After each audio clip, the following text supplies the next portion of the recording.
Okay, hey everyone, I'm going to give it a couple seconds to let everyone dial in.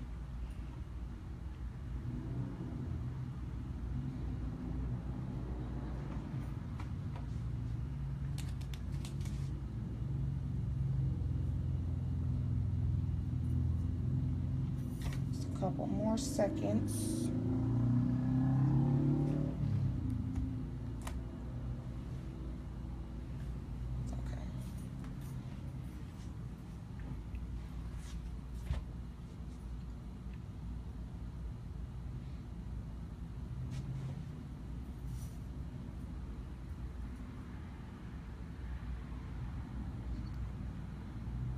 About to get started in a minute.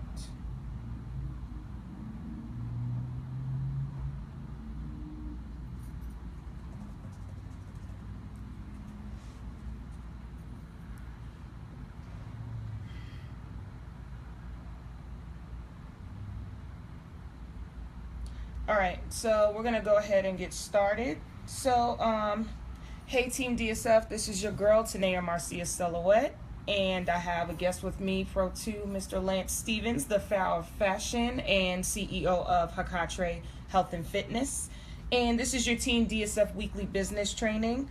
This week I am going to cover New Year's goals. You know, it's a new year, usually I would say between mid-December and mid-January, we have this amazing idea, this amazing thing that we want to do for the new year. New Year's resolutions, we're all excited, we want to be better than the last year, we write down our goals, we set our plan in motion, blah blah blah. The new year happens, we're motivated, and then as you know, the weeks go by, we go back into our old habits. You know, we drop the ball, we stop doing what we said we were going to do, and we do exactly what we did or worse as last year, and we don't hit our goals. So how do you stay motivated in 2017? How do you stay motivated in February, in June, and later on in 2017, just as motivated, if not more, as you were in December of 2016 and on the 1st of January? How do you do that? Well, it's simple. You got to stay organized, okay? And so I'm going to go over a couple of things that I think will help you. I have my notes written down somewhere here that I'm pulling up. And this is basically what I do.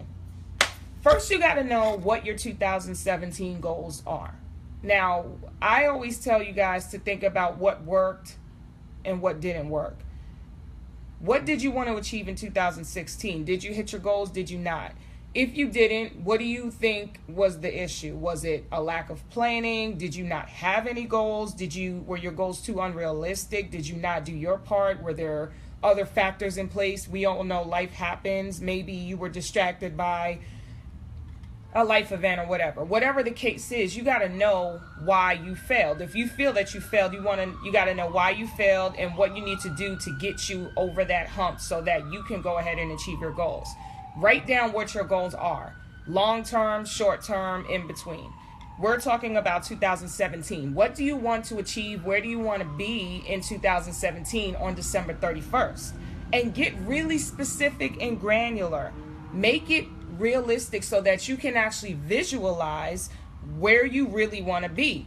You know, do you want a new car? Do you want a new house? Do you want to make a certain amount of money? Do you want to look a certain way? Whatever it is that you want for your business. Do you want your business and your life to be X, Y, Z, whatever? Write it down, be specific, and visualize it.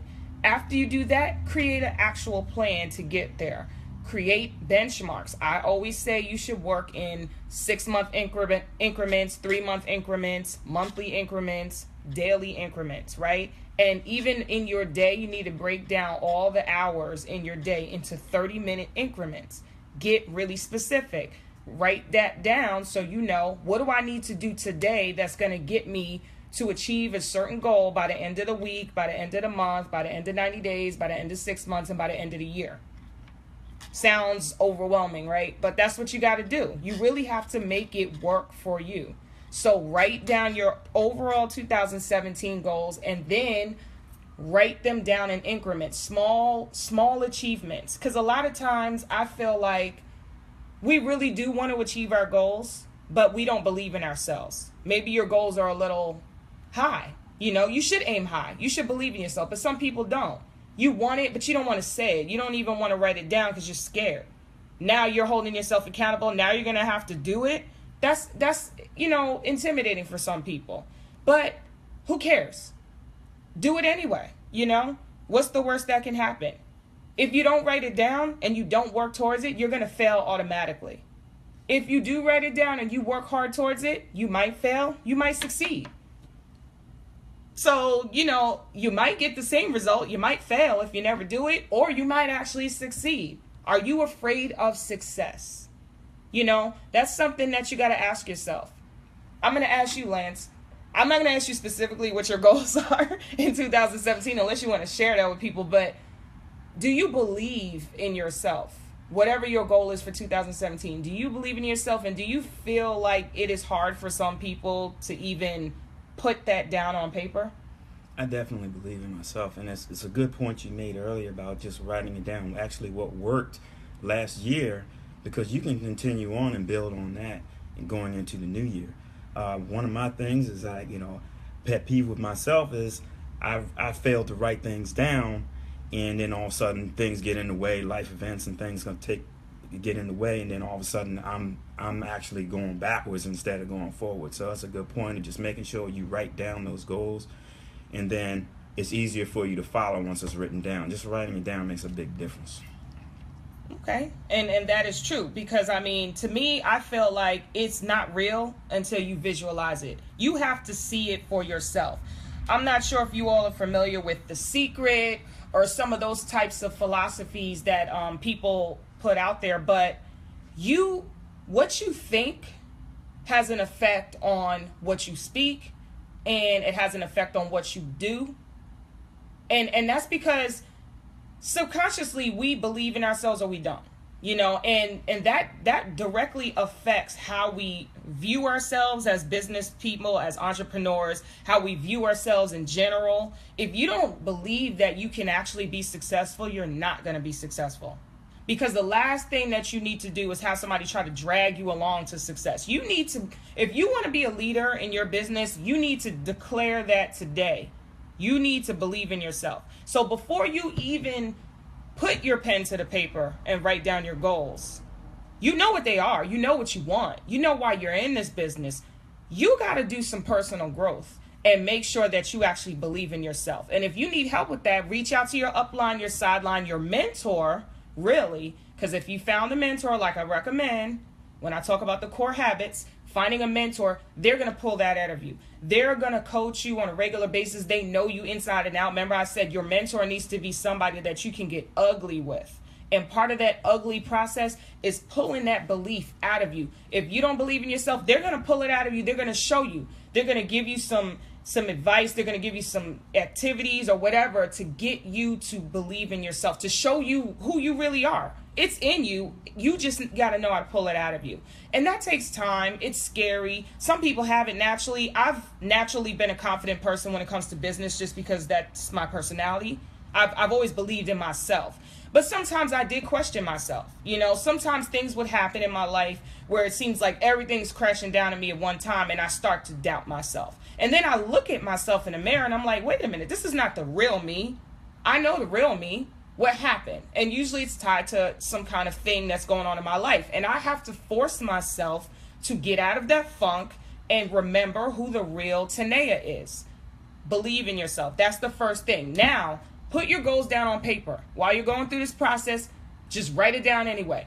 We didn't tell you have to show it to anyone, but just write it down for yourself. You want to keep it a secret on your piece, between you and a piece of paper? Do that, but write it down. Okay, I have what I call my Team DSF 6-month business planner. I have a section in there for my goals, and it goes into detail. 5 years, 1 year, 2 year, 18 months, 6 months, 3 months, 90 days. You know what I'm saying? Like daily, I have goals written down, and I get really specific, down to the color, the make, the model of the car I want, whatever. Be like that. That's the first thing. Now, Back to the business. When you set your realistic and smaller goals to reach your bigger goals, bounce that off your mentor. Now that's when you got to talk to somebody. If you don't want to talk to anybody else, talk to your mentor. Show it to them. Say, this is where I want to be in 2017, December 31st. How can I get there? Okay? How can I get there? 6 months is the halfway point. That's why I do my planner in 6-month increments. I need to be halfway there. How do I do that? What are the steps that I need to take to grow my business so that I can propel it to that point? Okay? Once you set that up, write down your business hours. What do I need to do every day to get me to that goal? And every month you got to do a sanity check. Every month. Every day you should be looking at your stuff. But every month you got to look and say, did I hit my monthly goals? Did I hit a certain amount of volume in my business? You know, how many people do I need to talk to on a daily basis to get them to third party, to get them to a decision on a daily basis to get to my monthly goal, right? You got to know your numbers. It's really simple in network marketing. We have calculations. I told you that in my previous training. So if you know you want to hit a certain amount of volume every month in your compensation plan for your company, then you know, let me think about that. I need to talk to X amount of people, and I need to sign X amount of people that are purchasing at least X amount of dollars in volume every month each, so I can hit that total organization volume. It's all mathematics. Your mentor in your company, they can write that out for you, because everyone's compensation plan is different. We know what ours is, but you need to write that down to see. If you think you're going to make X amount of money, you need to have X amount of people in your organization doing a minimum of this amount of volume each. Period. Because the only way you're going to make money is by recruiting. The only way you're going to hit your goals, whether that's buying a new car, a new house, financial freedom, time freedom, quitting your job, is getting new prospects, converting them to distributors, and getting them to purchase product in your organization, having them duplicate that. So what do you think about setting your business hours, Lance? And do you think that helps you with reaching your goals? I might not be the best one to ask about with my history of setting business hours. But one of the things that I was remembering what you said earlier is about getting your downline involved. It's really your upline involved, because when you share those details about your goals with your mentor, and your not just your upline but your actual mentor, then that person can help you hold yourself accountable. That person can help you hold yourself accountable to those goals. So once they're written down, you can share those with your mentor, and they can help you.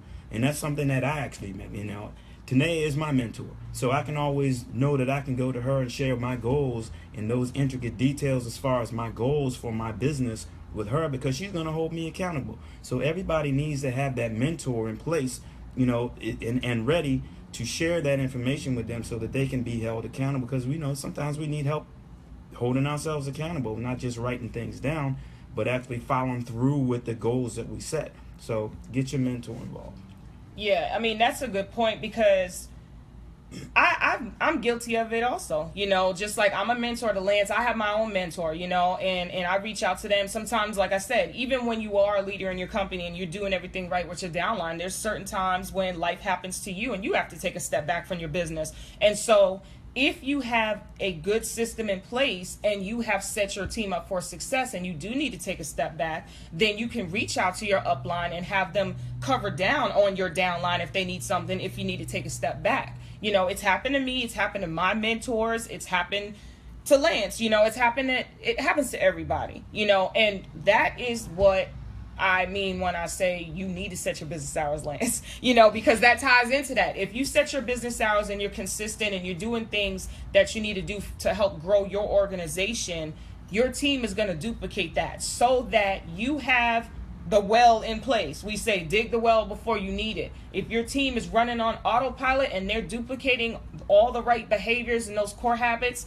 and they know this is what it's supposed to be, then if life happens or you fall off for whatever reason, Your downline can hold you accountable. They'll say, hey, wait a minute, you didn't do this like you normally are supposed to be doing. Or what is the next training? Or what's going on? You know, they'll reach up to you because they're looking for you to help them. And your upline is also going to see that as well. So having that consistency and setting your business hours and setting your team on an autopilot schedule is important, because we don't want to get into management mode. We don't want to sit there and micromanage people. And we want everybody to be able to run their organization efficiently. Okay, and that's very important, because I've been through it. I've gotten into management mode. I'm so focused on, you know, doing too much with my team that I'm not bringing in new people.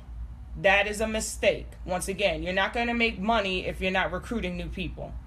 So you got to be consistent. You got to set your business hours. And when you set your business hours, you need to block off the majority of those hours to recruiting new people so that you can hit your goals. Once again, how many people do I need to expose to on a daily basis so I can get them to third party, get them to a decision? Hopefully the decision is them signing with me so that they can start getting me money. You know, that's how you make money, is when they sign and they buy products. That's how you make money. And that ties into every single goal you have for your business. Because if you're not signing people and you're not making money, then it doesn't matter what your goals are. Your business is not going to get you there. Maybe something else will get you there, but it's like, what is the point of writing down your goals if you're not going to actually work towards them? So in 2017, we're all excited. We're all hyped up. Why? Why does the new year do that for us? What is it about the new year and New Year's resolutions that makes you excited to want to do good? I don't know. Maybe it's because it's a benchmark. It's a benchmark that society and our culture has established as a new beginning. So how about this? Let's make every day the new year for you. That's how you stay motivated. Daily goals. Every day you wake up. Guess what? I woke up, I'm alive today. That's a great day for me to achieve my goals. And if I mess up today, guess what? Tomorrow, I'm waking up. New day. New day, new me. How about that? Instead of the year, new day, new you. Okay? Because a lot of us, like I said, we mean well. We say we're going to do better. 2 weeks into January, have you even done better? Based on what you said you were going to do for your New Year's resolution, it's January 15th. Have you done it? I don't know. But I wouldn't be surprised if the answer is no. So now go back and look at your goals and figure out what you did wrong. Did you slack? Were you partying too much? Were you sleeping too much? Were you distracted too much? Let's talk about distractions and how do we get rid of distractions. Set your business hours and make sure in your business hours you block off time for your personal life. You can plan that. You can't plan everything. Life happens or whatever, but distractions that you know are going to happen, hobbies, family, friends, your 9 to 5, whatever other obligations you have, if you know that they exist, block off time for it. And then block off time for you to tell these people or these things, I need this time to myself so I can handle my business because I have a goal. And you're probably tied to that goal. And if you want me to achieve this goal that's going to affect you in a positive way, you need to give me time to work this business, right? You got to set your business hours. It's like a broken record. But how have you been able to handle distractions?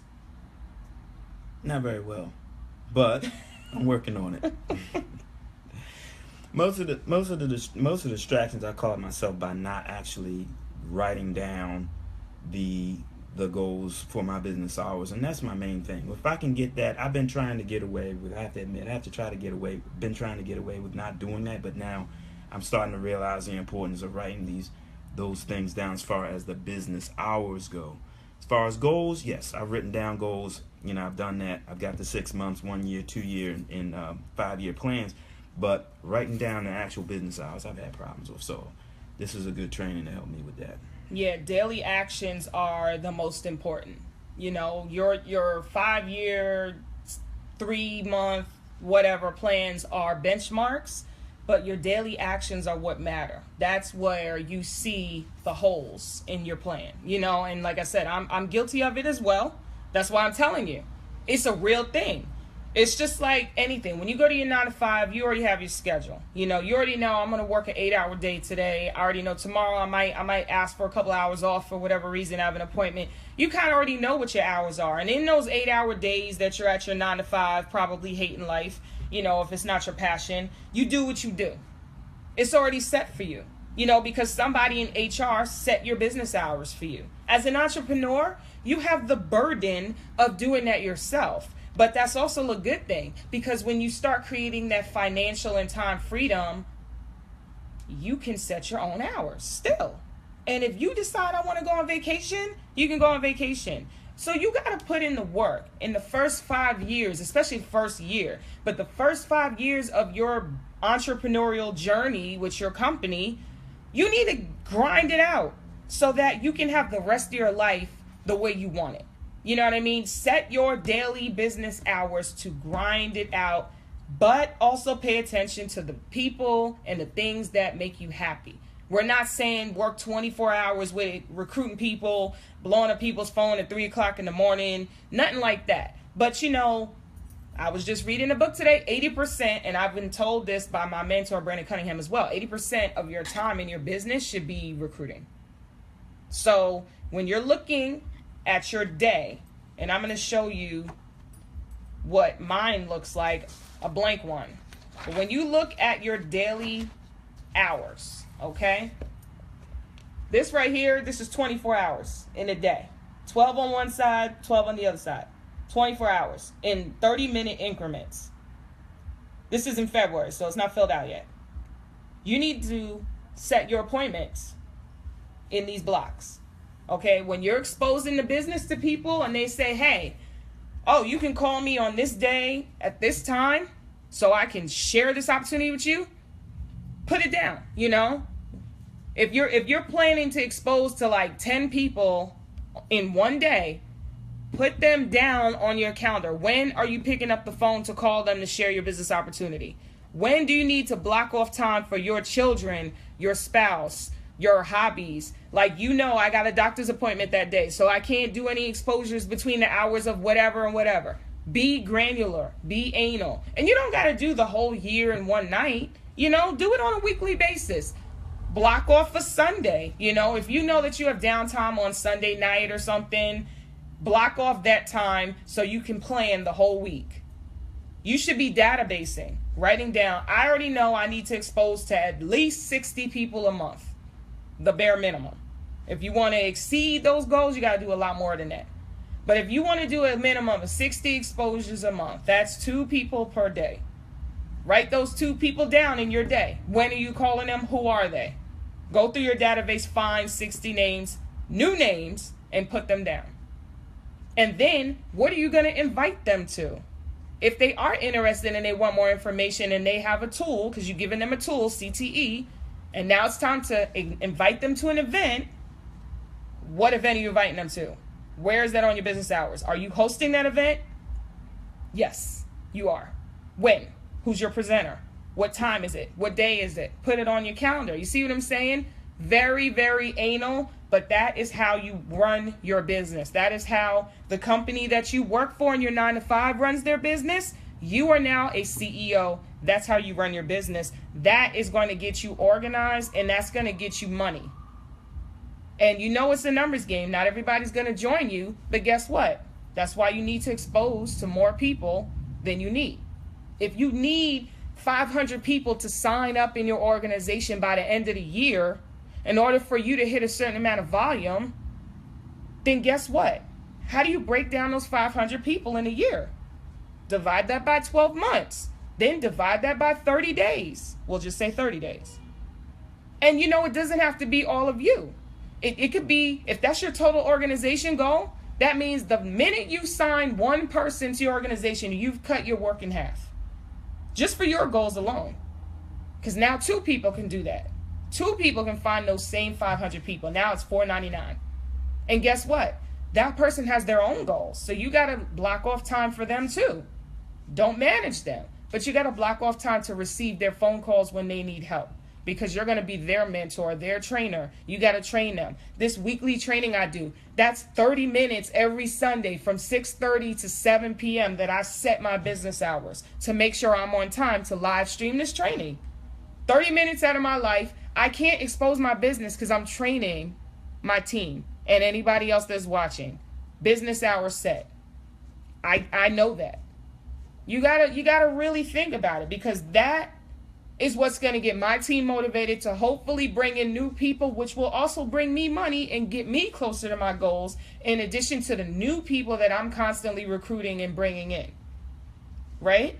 So you got to think about everything that happens in your day and really be realistic about it and believe that you can actually do it, because why not? You got mentors that are already successful. Why can't you be successful? It's very important to surround yourself with positive people who are more successful than you are, so you can see the vision. When you're around those types of people, it rubs off on you. If you're the most successful person in your group, you need to find new people. You want to add something to that part, Lance? Nothing to add to that. Okay. So, I just wanted to go over how to stay motivated. You got to make sure you write down your 2017 goals. Be specific.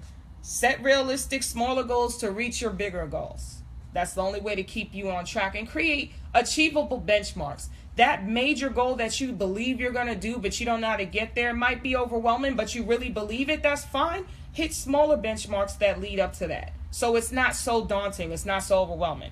That's fine, and that's good to keep you on track and keep you motivated. And as time goes by, you might adjust it here or there, but at least you're seeing small results to keep you motivated throughout the year. Okay? It's not a new year, new you. It's a new day, new you. Every day is a new day for you to do something great with your business. Okay? Tackling distractions, easy. Take them head on.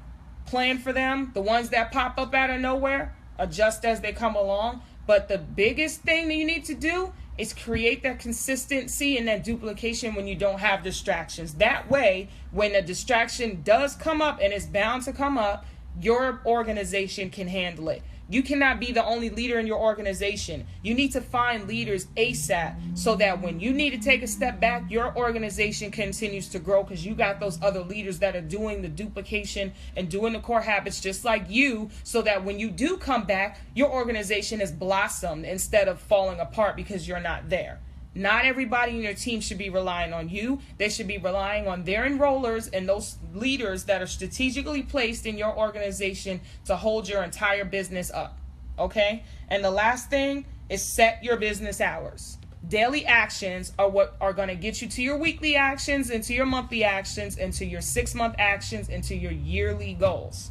That's how it works. On a day-by-day basis, do the business every day, do the 7 core habits, and make money. Grow your business. Never stop recruiting. Always be exposing. So this is your girl, Tanaya-Marcia Silhouette, and Mr. Lance Stevens, the Pharaoh of Fashion. And this is your Team DSF Weekly Business Training. Peace.